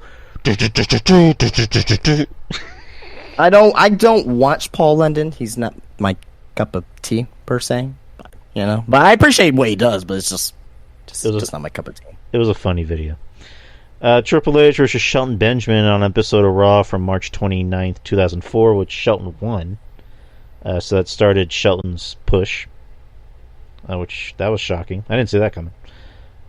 Triple H versus Randy Orton, No Mercy 07, which I remember that night. Triple H beat Orton in the beginning of the night after Orton was rewarded the title after Cena, got hurt. And then Triple H beat him, and then later on that night he wrestled Umaga. And I think he wrestled somebody else. No, it was Orton Umaga, and then it was Orton again, and Orton won. Just 3 times, yeah. So, remember that. Yeah, that's WCW 2000 in a nutshell right there. Jesus Christ. Triple H versus Randy Orton and John Cena at WrestleMania 28? No. Versus 20, John Cena at 22. 24. Oh, did you say John Cena versus Triple H? Triple H versus Randy Orton versus John Cena. That was. Oh yeah, the 24. Yeah, 24. That was 08. So Orton won. Triple H versus Sheamus, Extreme Rules 2010. Sheamus won by taking out Triple H, and that was I guess kind of the beginning of Triple H not being full time afterwards. Triple H versus Curtis Axel on an episode of Raw from May 20th, 2013. Curtis Axel won. They tried to make him a thing. And that's it. Those are the surprising matches that Triple H lost. That's interesting. What made you do that? I don't know. I just saw it. I just thought it looked interesting. Kind of wanted to run it by you, run it by the chat, see what they think. Hopefully it was entertaining. Okay. Yeah. No. It was cool. I was just like, cool. I was like, we're talking about Triple H losing. That's cool though. I lost. Alrighty. Well, I have a few news stories here. A lot of these are pretty quick that we can go through here. There may be some talk on a couple of these, but outside of that, really nothing here. So, first, Jade Cargill news. And kind of this is not really news per se, but this is a quote from Tony Khan, your favorite person in the whole entire world, from the Superstar crossover. Oh boy.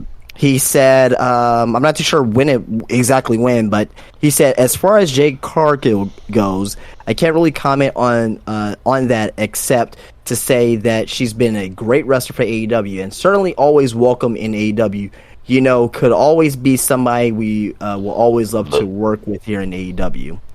So, seems like Tony Khan doesn't have no ill will towards Jade. It seems like he, is very cordial with Jade for obvious reasons. So, any thoughts about that on Khan's quote there? Yeah, not really. I mean, he's just trying to be nice, I guess. Well, I will say this: at least Tony Khan, he doesn't hold grudges for what seems like for the most part. I mean, at least so far with these guys over. I don't know how if Warlow goes over there and Ricky Starks, and I don't know if that'll keep up, but he seems to not hold those types of grudges. But keeping it with Jade, with Dave Meltzer, who is WWE, are doing main roster creative for Jade right now and is high priority. So. Seems like WWE is doing hopefully some big things with Jade when she gets in. Me personally, I think she should go to NXT. I don't understand what the big rush is for her coming into the main roster immediately. Like, have her in NXT, develop her in ring for 6 months. You know what I mean? Maybe to a year, maybe a year's probably too long, but at least 6 months. And then bring her up to the main roster, because if you're gonna use her as a big time star, she needs to learn how to have longer matches and learn how to be a better in ring performer. Because if you're gonna do Jade versus Charlotte, Jade versus Rhea, Jade versus Bianca, like all three of those women, despite how you feel about them, they're all fucking great women's professional wrestlers. And Jade is not in that category as far as in-ring look, persona, abso-fucking-lutely, even better than some. But as far as in-ring, yeah, like, I think I don't understand the rush with her. What are your thoughts about that? Yeah, I kind of like you. I'd prefer she go to NXT first just to kind of learn the system and, obviously get better. I'm when you were talking, I was kind of thinking about something with Jade. So I get the feeling that they really, because like what you said, they already have creative ideas for her. What if they bring Jade in as the one to beat Becky for the NXT title? Well, they have main roster. They have main roster plans for her. I mean, yeah, but what if those change? If those change, then I'm okay with it, but you're already pinning yourself into a corner already. Right. Because you're going to have Jay beat every fucking body. Which I guess, because, she did the same thing in AEW, but I'd rather for her to get, a natural build to the title. Just because you're new in the company doesn't mean it doesn't matter. Like, you're coming new into the company, you should start from the bottom. Right. Theoretically, right? Right. Theoretically, start from the bottom. But yeah, but I'm just looking at it from the perspective of the company, just knowing how they are. Is they're going to look at her and going, "Oh God, she looks like a superhero. Like she looks like somebody in a Marvel movie. We need to make sure this girl is good, and we are going to push the shit out of her." Oh, I know 100%. WWE may do that. There's no doubt about that. What I'm saying is that for the longevity of her, and not have fans end up start turning on her immediately. Right. Have her go through a feud or so.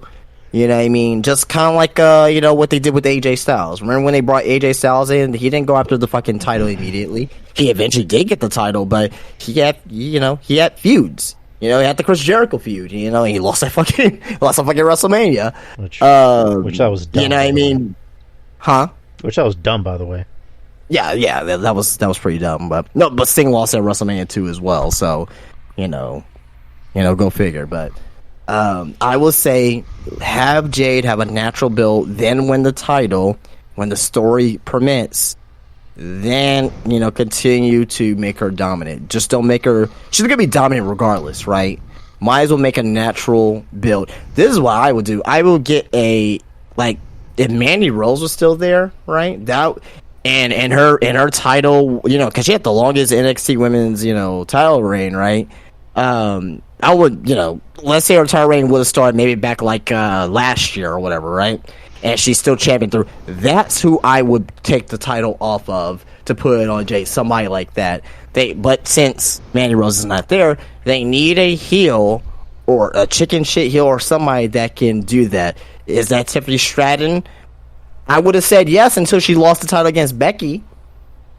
You know what I mean? So, because Becky ain't gonna be champion for long. Like she may be champion maybe up until Royal Rumble. Maybe that'll be good, but again, at this time, I think what we're talking about is irrelevant if she's gonna come up to the main roster regardless. Can I add something to your story real quick? Yep. So with all the talk, because we think we talked about this on Saturday about Jade and possibly Ricky Starks, and there was someone else. Oh yeah, Wardlow. I think we talked about Wardlow, and then of course MJF. So another name has supposedly been added to that list of people that might go to WWE. And then, again, there's a rumor that I just saw this on Twitter. I don't know what the legitimacy of this tweet was, but supposedly, I do say supposedly, allegedly, is that somebody from WWE reached out to Cash Wheeler and let him know once your legal troubles clear up, you can come back. Or because I don't know what their contract situation is, or I mean they might even try to find a way to get out of their contract, because the talk is that they want to go where Punk goes, that they're loyal to Punk. So that is total bullshit. Which again, that's why I said allegedly. But why? Like that makes no sense. Why just Cash? Well, I mean, Cash and what's his name? Yeah. Well, you just said Cash Wheeler, so I was thinking I should have led it with also Cash. But yeah, apparently a source from WWE told Cash, once your legal troubles clear up, we're gonna sign you back. That's tampering. Yeah, well, it's WWE. They're still in contract. That's tampering. Again, allegedly. Yeah, I don't believe that. Now I will say this: I believe that they may want to come back due to the situation, but again, it depends what they do with. It depends what they do with FTR. They weren't on fucking Grand Slam tonight either. You know what I mean? You're tag team champion, so I don't know what the fuck's going on there either. But maybe they're smoked to that fire, perhaps. But they just signed new contracts. I don't know if they just signed new contracts thinking that CM Punk was going to be there, possibly so. But they also like the schedule that they're on to as well. They're going to have to go back to a regular schedule. That's the biggest thing that FTR did when they signed these contracts, is that, hey, we like the schedule that we're on right now. When they go back to WWE, they're gonna be back on that grind again. The Usos didn't even get a fucking regular or different schedule. You know what I mean? So I don't FTR I don't believe that story whatsoever. Right, which is why I'm very adamant about it's allegedly, or it's also Twitter, or X. So take it with a grain of salt. Like if they're not sourcing anybody, if you can't link it back to Meltzer or to Sean Ross Sapp or to to somebody reputable, then I'm not even gonna waste my time on it. All right, we'll continue. Oh yeah, for sure. Next, this leads into CM Punk at least, so good segue there. CM Punk does not have any legal action pending against Tony Khan following his AEW termination. Neither is he considering taking legal action. That was from Wrestling House, Nick Houseman. Let me ask you this question: Why do you think that CM Punk does not want to pursue legal action? Probably because he's tired of trials. Because he's already been sued. He's sued people. So it's just like, I don't know. I think with CM Punk, it's just like, I really don't feel like going through another trial. who cares? Like, I just want to be left alone. I want to do whatever I want to do and just not have to worry about, A, B, C, and D, or this person who said something mean to me, or I got mad at them. So I don't know. I'm guessing, or maybe it's a WWE thing. Maybe, again, I'm just gonna do like armchair, detective here. So we don't know Punk's contract situation. We've been kind of like going back and forth on it. Is it a non-compete? Is it not a non-compete? Was he able to, just get terminated and just go where the fuck he wants? Because when he made that comment on the MMA show of like, oh, I got another 2 months, and blah blah blah. I mean, granted, that can just be Punk, having fun with the media, but it's also, it can be kind of telling of like, another 2 months. Does that mean you got another 2 months left on your non-compete, or another 2 months of when you're actually going to come back? Have you already signed a deal with WWE? Are you in talks with WWE?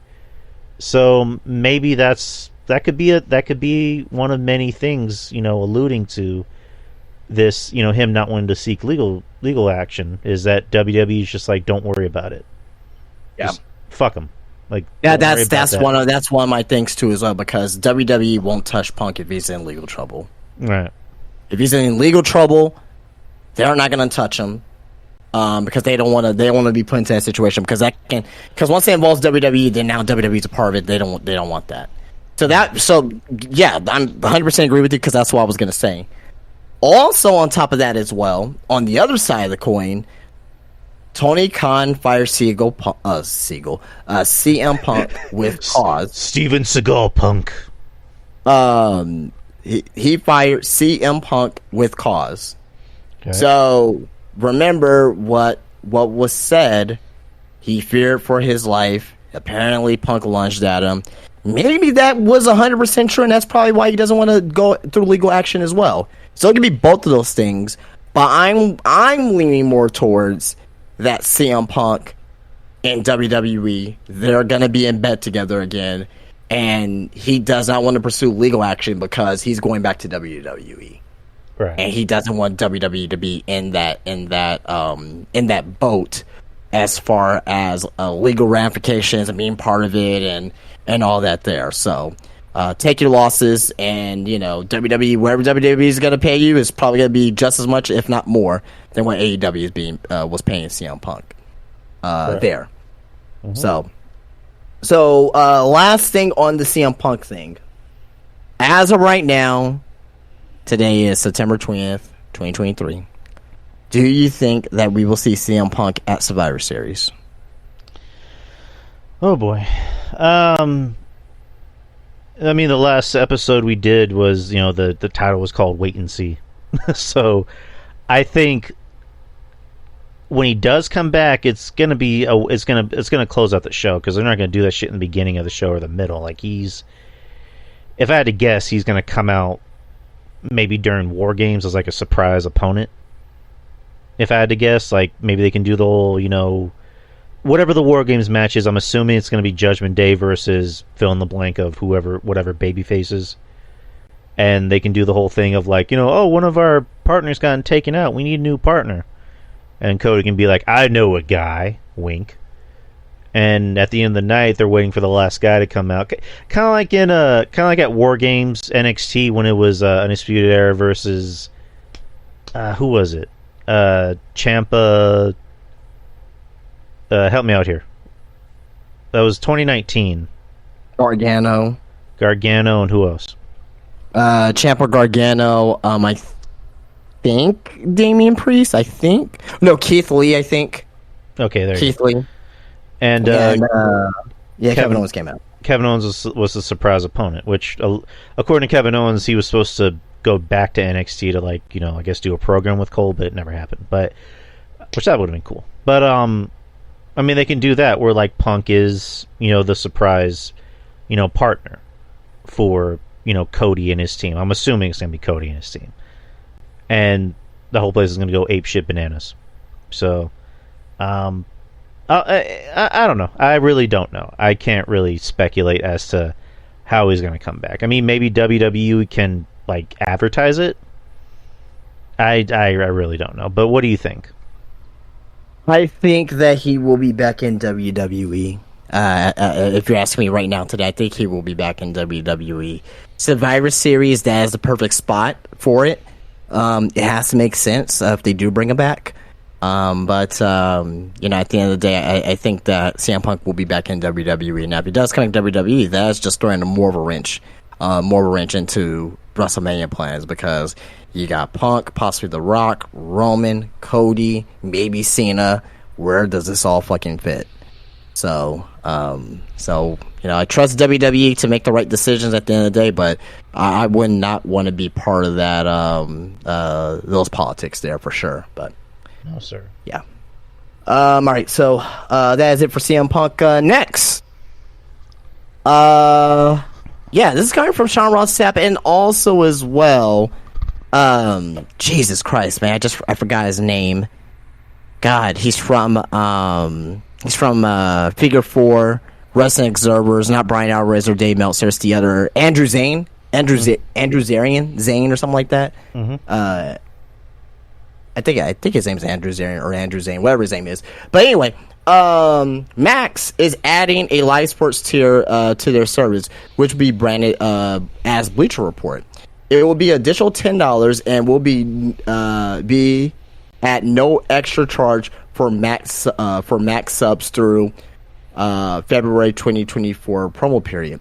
SBJ says AEW will not be part of this as of now. Now, what Andrew Zarian, I believe, from if I'm getting his name wrong, I apologize, from Figure 4 Online Wrestling, are saying that that Max and AEW is going to be a part of it. So a little bit contradictory reports here, but at least for a year now, saying that Max and AEW is going to be working together. You'll have the AEW pay-per-views on there. Do you think that we will finally see AEW on Max, and that we'll finally be able to catch those streams through Max for only $10 a month? I mean, that wouldn't be bad, because, I mean, who's going to pay $50 for these shows?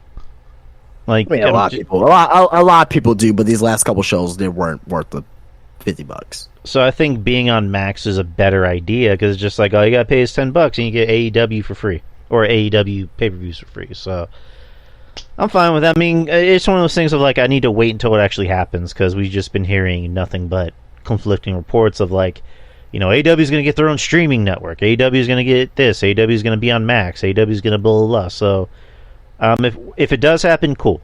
But I need to wait and see if it actually does happen. Yeah. All right. Next here, I don't know why I have this up, but I mean, I'll just go over this really quickly. We'll go on to next story here. AEW Grand Slam tonight from Arthur Ashe Stadium. They distribute 9,786 tickets. That's coming for WrestleTix. So the current set was for 11,311. So it's not a sellout tonight. So and there were some empty seats in the upper bleachers as well. So tonight on Dynamite. Next here, speaking of, and this is kind of keeping with the AEW Max thing, and I should have read this as well, but this is coming from BodySlam.net that AEW has been discussing holding another pay-per-view this year after Full Gear. Not set in stone, but the discussion has gone as far as December 29th being the potential date. Also, as well, this is not from BodySlam.net, but just also as well, there has been discussion to have the AEW pay-per-views go one pay-per-view a month. That could be potentially for Max if they do that as well. So, two questions. Number one, actually maybe three questions here, but number one, thoughts about a possible another pay-per-view in December. Number two, pay-per-views possibly maybe going once a month, so 12 a year. Is that something that you want to see?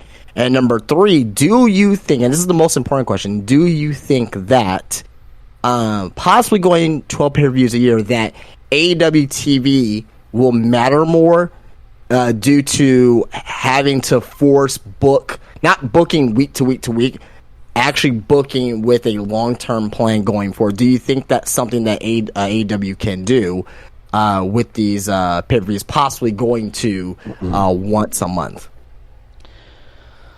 As far as them getting supposedly, or reportedly 12 next year.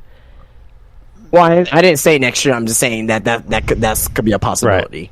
Right. I mean, because I heard that I heard the story right before you talked about it. But like, I mean, maybe it could. I mean, because again, I gotta be the AEW hater in this equation. It's like everybody. All I hear from a lot of people, specifically one person in particular on Twitter. I'm not gonna say his name.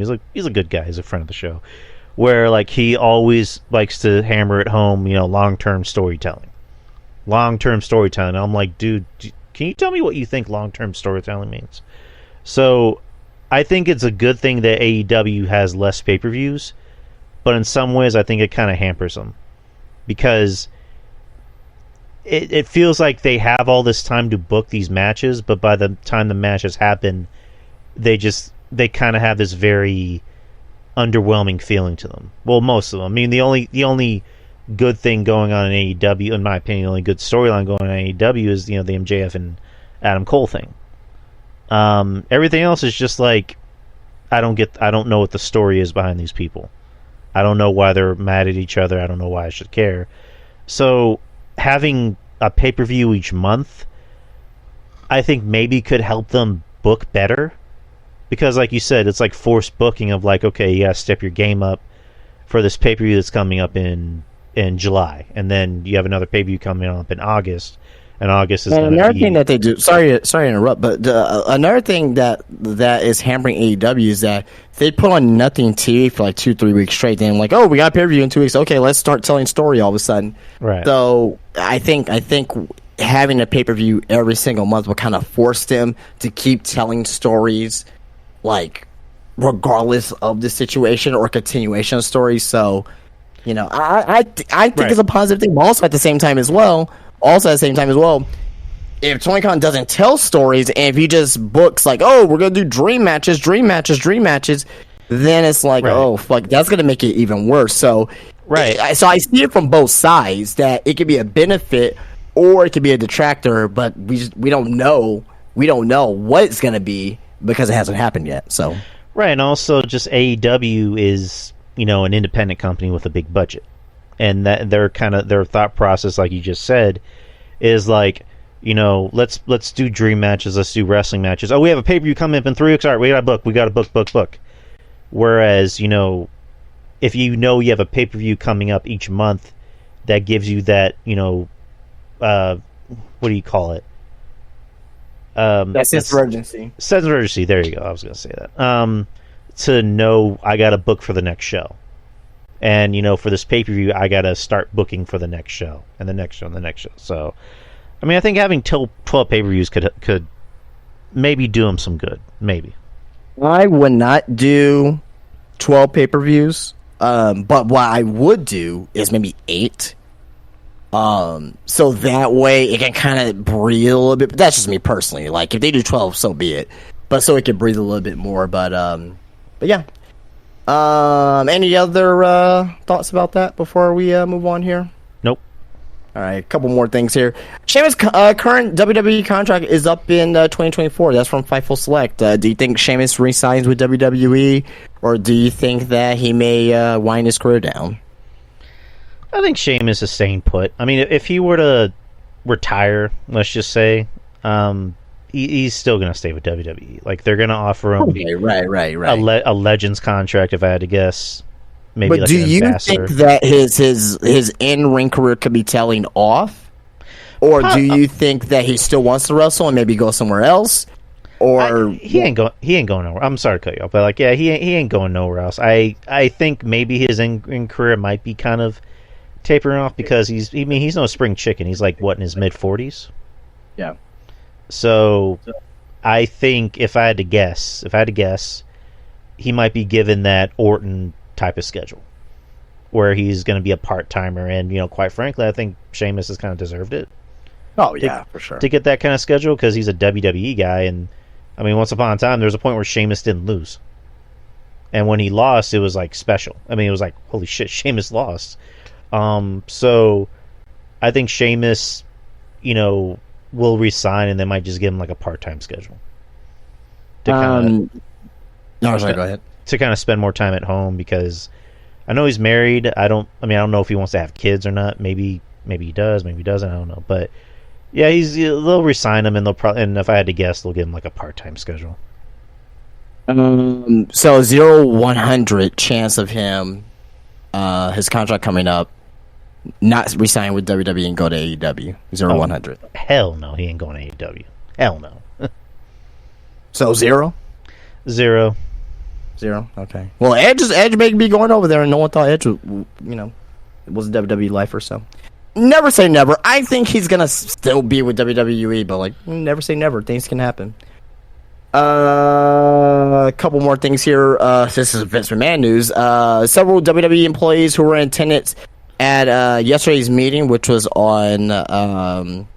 yesterday on Tuesday, sent word that Vince McMahon was actually using a cane to walk up the stairs to the stage and then walk to the podium where he spoke. And that's coming from PW Insider. This is a nothing burger to me because he just had back surgery. Right. So he's also 70, so maybe that comes into play too. But speaking of Vince, since we're on the topic, so the LA Times, legit news place, reports that depending on the potential findings in the ongoing government investigations, Vince McMahon could face criminal and or civil liabilities that could prevent him from serving as an officer or director of a public company, as well as a clawback of any ill-gotten gains. Oh my god, Vince McMahon's in the news. He could have legal trouble. Fucking suck it. Nothing has happened to this man as of yet. If this man was having legal trouble of fucking, doing sexual favor, nothing has happened to this man. I believe it when I see it. Okay. I believe it when I see it. I'm tired of these stories as far as on that aspect. I'm tired of those stories because nothing has happened. Nothing has been happening.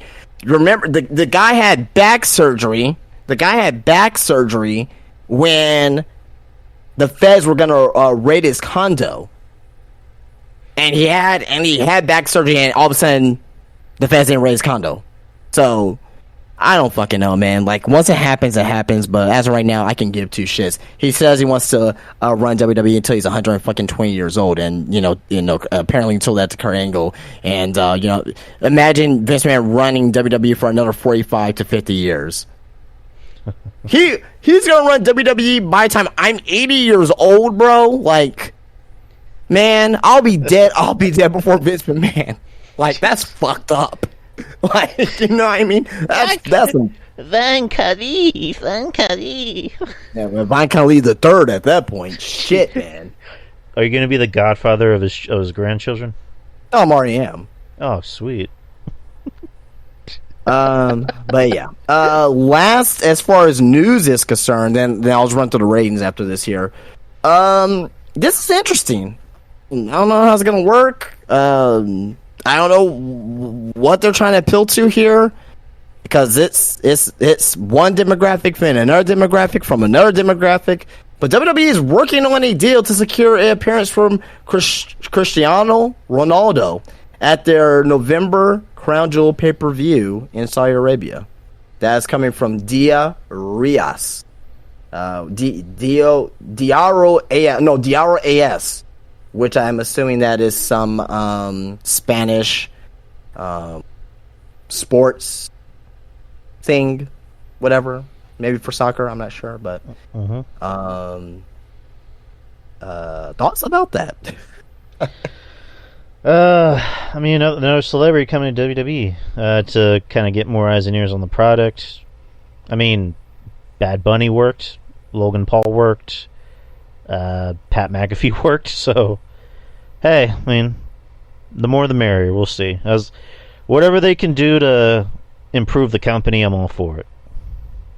You know, this is I wonder what the reaction will be if AEW who are in, who did All In, right? If they would have tried to bring in David Beckham to All In, like I wonder if that reaction would have been the same. He's like a god in like London, is he? Yeah, that's what I'm saying. Like, I wonder if the reaction will be the same, as far as the openness to this, because I see a lot of people open to it. Me, I'm like he's like the biggest known athlete in the world behind Messi. The biggest athlete in the world behind Messi. Mm-hmm. Like, maybe not America. Like, America is like LeBron James and Patrick Mahomes, and what I mean, like we know we do our own thing over here, but for the rest of the world, Ronaldo is like fucking like God. So it'll be cool to see him to get that little stamp of approval, but at the same time as well, it's like I don't know if it's really gonna push that needle. I may be wrong about that though, so I don't know. Let's wait and see. So. Mm-hmm. All right, so got the ratings here, and we'll move on here. But AEW Dynamite from last week, 888,000 viewers. They had a .31 in the 18 to 49 demo. You have SmackDown, The Rock. When The Rock came back, The Rock brought in an extra 500,000 viewers, 500,000. They finished at 2.569 million viewers, a .7 18 to 49 demo. Rampage, 335,000 viewers, a .09 in the demo, in 18 to 49. Collision, 467,000 viewers. It looks like they're plateauing. They're even with like CM Punk, like they were kind of not that much more than that. So it seems like they're doing okay. Obviously not to what they were looking for, but seems like they're doing okay. But 0.15 in the 18 to 49 demo. Raw was a 1.331 million viewers, a 0.44 in the demo. A lot of people are kind of down on Raw because of the viewership, but they were competing against 2 Monday Night Football games. So there's that. Remember that. NFL's back, ladies and gentlemen. And last but not least, NXT last night, 824,000 viewers and a 0.24 in the 18 to 49 demo. So that is your viewership from last week all the way up through yesterday. Nice.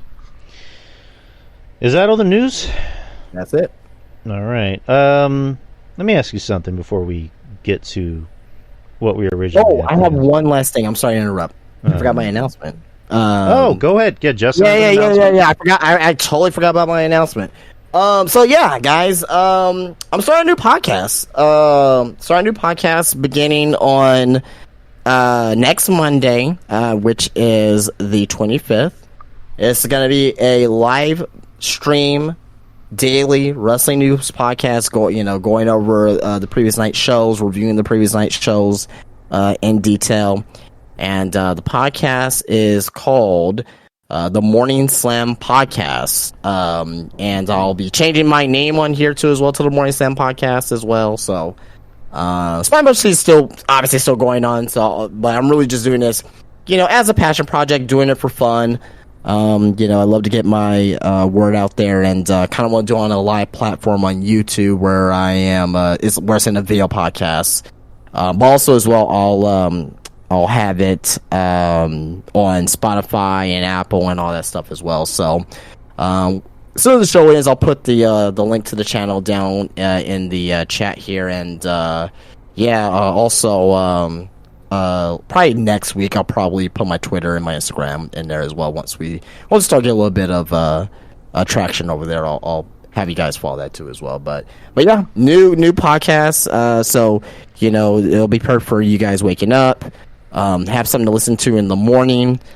And I think I may be one of the only YouTubers to be live during that time. So it's going to be from 8:30 a.m.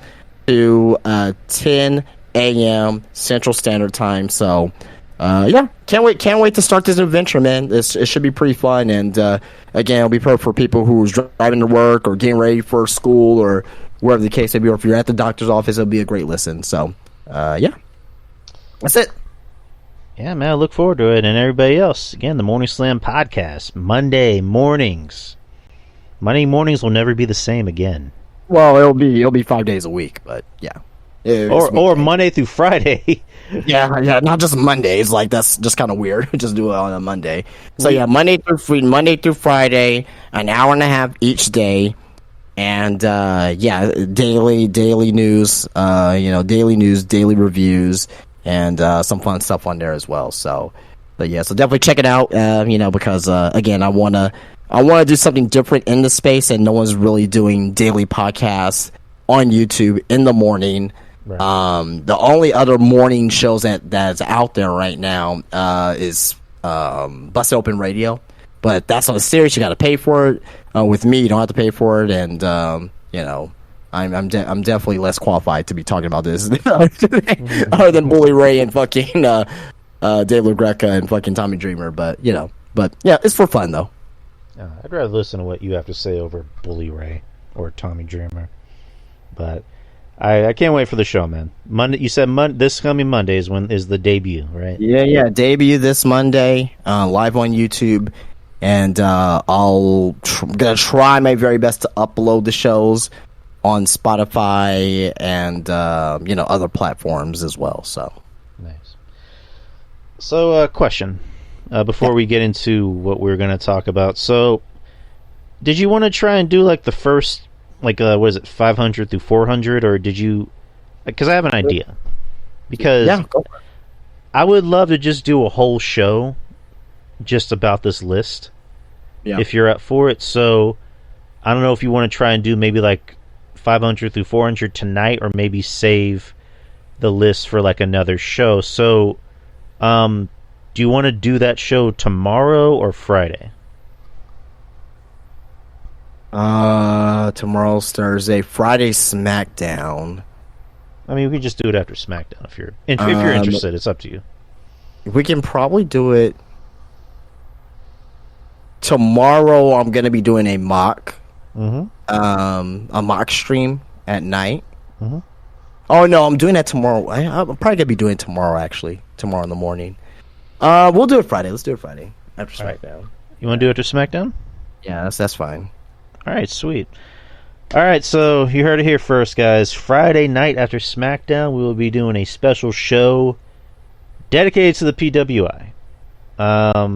Will we be able to do the whole list? You're just gonna have to wait and see.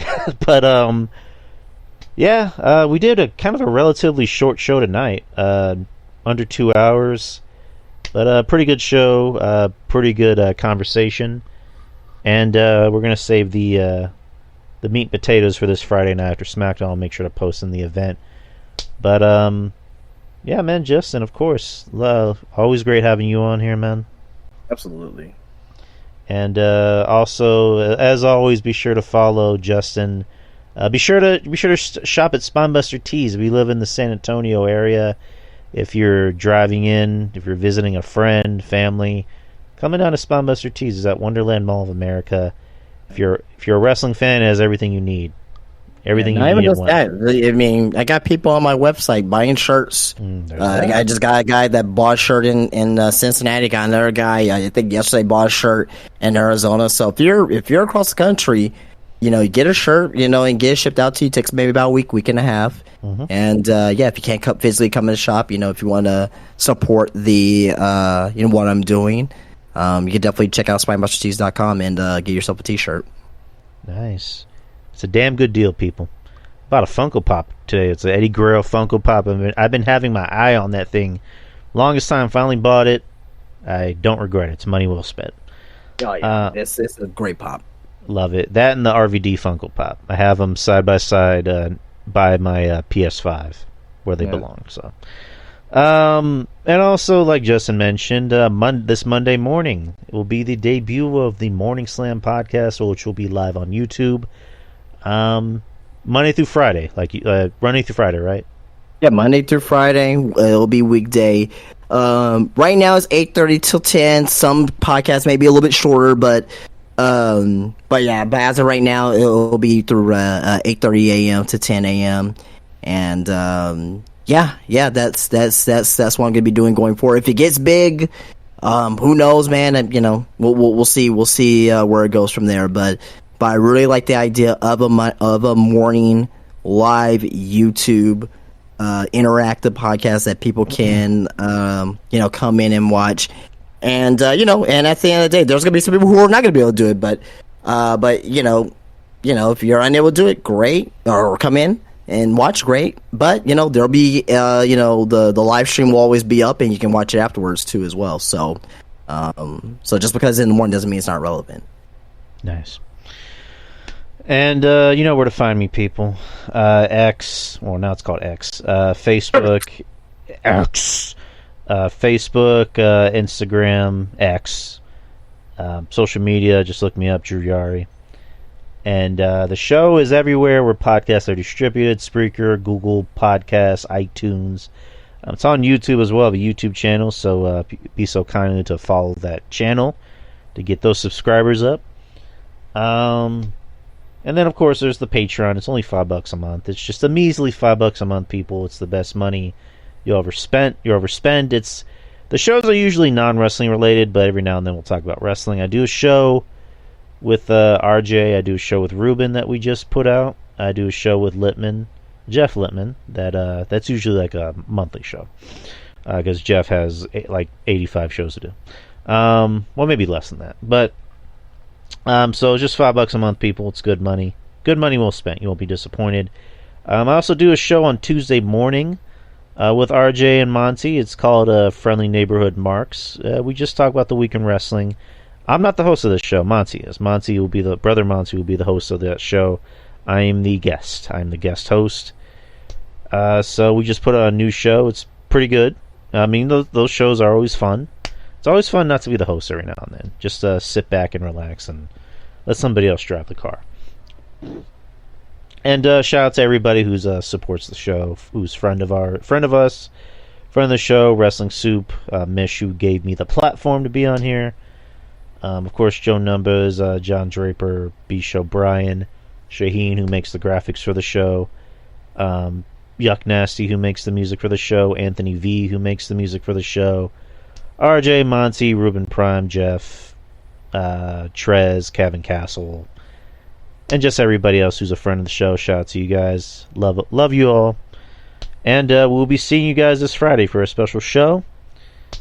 And that's about it, people. The last thing, I'm sorry to interrupt, but we got some late breaking news that came in. Adam Cole is rushed to the hospital. He's injured. So he sustained the injury, as we mentioned.